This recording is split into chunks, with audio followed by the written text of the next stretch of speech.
We're going to use the disc sander to soften the edge of the coasters. Start by adjusting the table so it's 10 degrees lower than 90 degrees, and then tighten the sides back up. Now we can just touch each corner against the disc.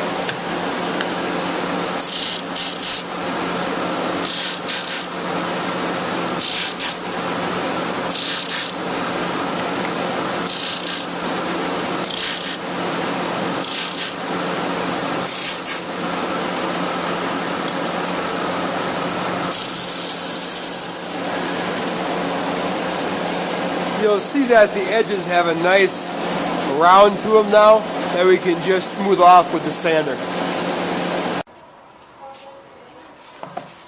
Now use rough sandpaper to smooth out the sanded edges of the coasters.